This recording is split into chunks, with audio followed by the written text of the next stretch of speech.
पुराणों में उल्लेख है कि 13वीं सदी और मात्र 18 साल की उम्र में वे अपने पिता राजा अनंग भीमदेव की विशाल सेना के प्रधान सेनापति नियुक्त कर दिए गए थे।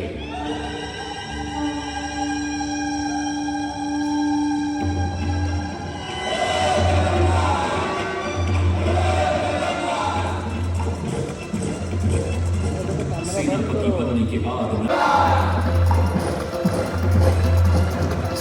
बनने के बाद नरसिंह देव ने अपने कुशल नेतृत्व से दक्षिण के कुश पर कब्जा कर लिया।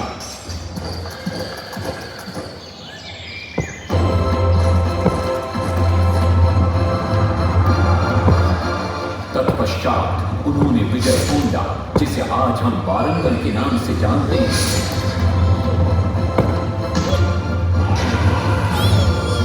कि काकतीय वंश के राजा गणपति को परास्त किया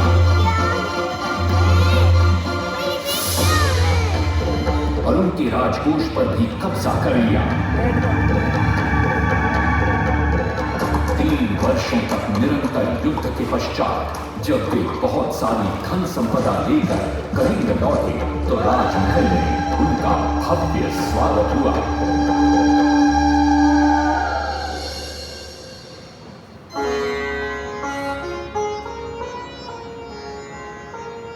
राजमाता कस्तूरी देवी पुत्र नरसिंह देव की वीरता से बहुत प्रसन्न हुई और पुत्र के सामने अपने मन की इच्छा प्रकट की।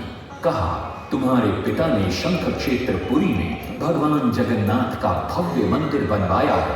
मैं चाहती हूँ कि तुम पद्म क्षेत्र कोणार्क में उससे भी भव्य और विशाल सूर्य मंदिर बनवाओ। किंतु नरसिंह देव माता से प्रति प्रश्न करते हैं, सूर्य मंदिर ही क्यों, और वो भी कोणार्क में?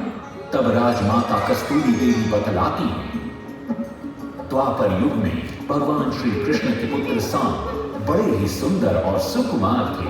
वो नारद मुनि को चिढ़ाया करते थे। एक दिन नारद मुनि ने सांब को सबक सिखाने की योजना बनाई और उन्होंने सांब की सुंदरता की प्रशंसा कर उन्हें गोपियों के साथ जल क्रीड़ा करने को उकसाया। वहीं दूसरी तरफ भगवान श्री कृष्ण को जाकर कह दिया कि सांब अपनी मां समान गोपियों के साथ जल क्रीड़ा कर रहा है। श्री कृष्ण इस बात से बहुत क्रोधित हो जाते हैं और वे सांब को श्राप दे देते हैं, जिस सुंदरता का तुम्हें अभिमान है वो तत्क्षण नष्ट हो जाए।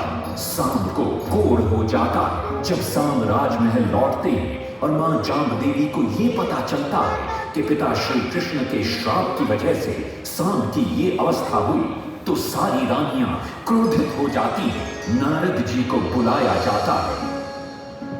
वे रोग मुक्ति का उपाय बतलाते हैं।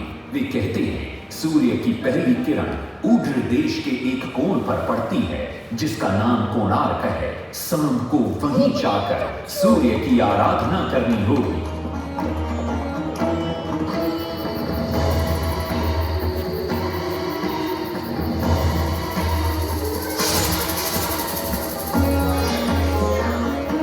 बहुत ही लंबी और कठिन यात्रा के पश्चात सांब अपने सैनिकों और सेवकों के साथ कोणार्क की चंद्रभागा नदी के तट पर पहुंचते हैं और नित्य प्रातः स्नान के बाद सूर्य की आराधना आरंभ करते हैं।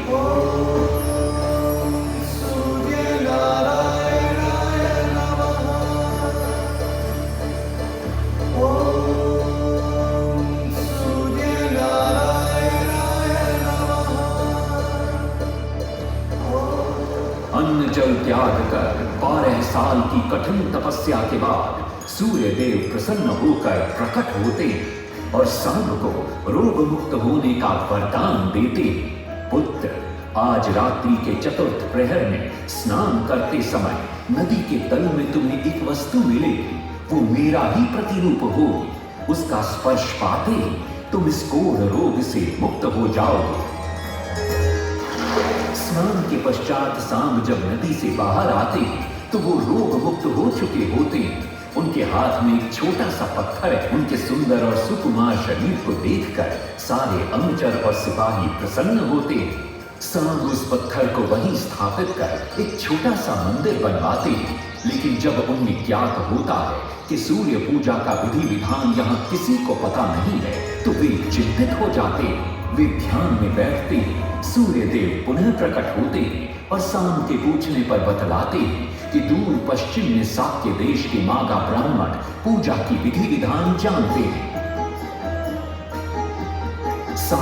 साक्य देश की ओर निकल पड़ते हैं, जो आज का ईरान है। महीनों की लंबी यात्रा के बाद सांप 18 मादा ब्राह्मण परिवारों को साथ लेकर कोणार्क लौटते हैं और सूर्य मंदिर में पूजा शुरू हो जाती है। राजमाता कस्तूरी देवी नरसिंह देव को बतलाती है कि विवाह के कई वर्षों बाद तक जब हम निसंतान थे, मैंने भी उस सूर्य मंदिर में पूजा अर्चना की और तुम पुत्र रूप में मुझे प्राप्त हुए। माता की बात सुनकर नरसिंह देव मां को कोणार्क में संसार का सबसे भव्य और विशाल मंदिर बनाने का वचन देते हैं। सदाशिव सामंतराय महापात्र, जो शिवई सांतरा के नाम से लोकप्रिय थे, वे अपने सहयोगी बीसू महाराणा के साथ मंदिर का प्रतिरूप बनाते हैं और नरसिंह देव के समक्ष प्रस्तुत करते हैं। नरसिंह देव मंदिर का प्रतिरूप देखकर अभिभूत हो जाते हैं और शीघ्र मंदिर निर्माण कार्य आरंभ करने का आदेश देते हैं। दूर दूर से बड़े बड़े मंदिर बने, सिर्फ सांतरा हुए परेशान, किस विधि मंदिर बने। एक दिन वे चिंतामग्न कोणार्क लौट रहे थे, तभी उन्हें प्यास महसूस हुई। उन्हें पास ही में एक कुटिया दिखाई पड़ती है, जहां एक बूढ़ी औरत से उनकी भेंट होती है। शिवई सांतरा पानी मांगते हैं। बूढ़ी औरत पानी के साथ गरम गरम भोजन भी लेकर आती है। वे थाली के बीच में हाथ डालते हैं, जिससे उनका हाथ जल जाता है।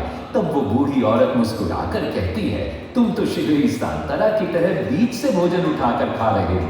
ये सुनकर शिवई सांतरा को अपनी भूल का एहसास होता है। माता रामचंद्र ने उपाय सुझाया, समझे शिवई सांतरा।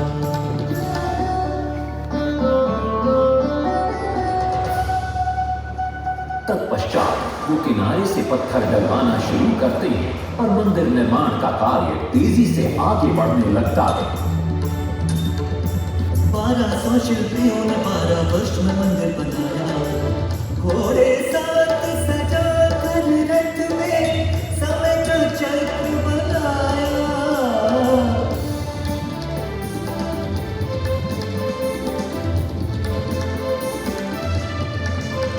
दूसरी तरफ कलिंग के उत्तर के राज्यों के नवाबों के बार बार राज्य पर आक्रमण हो रहे थे। इन आक्रमणों से क्रोधित होकर नरसिंह देव अपनी विशाल सेना को लेकर युद्ध के लिए निकल पड़े।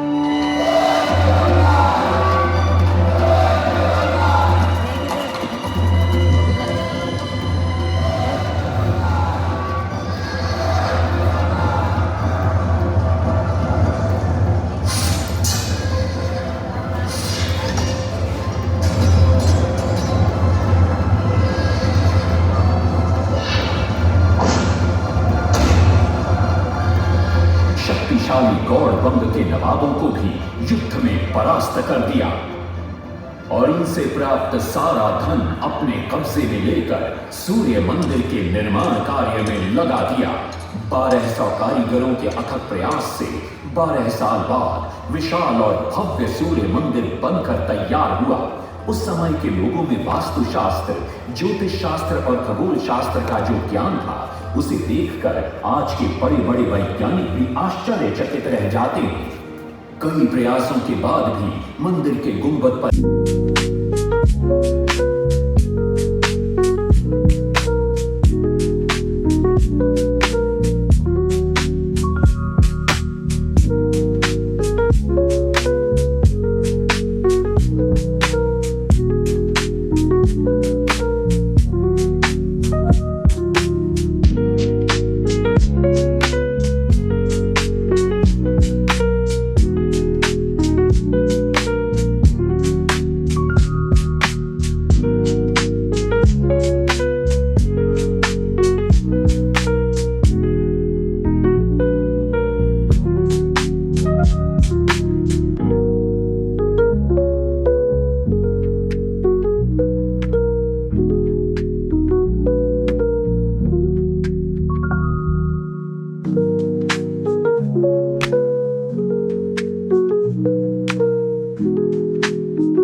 वो बिना एजेंसी का ये 1000 टन से कम कम है ना, 10 दिन से देते हैं, 1000 टन से कम ही नहीं होता है।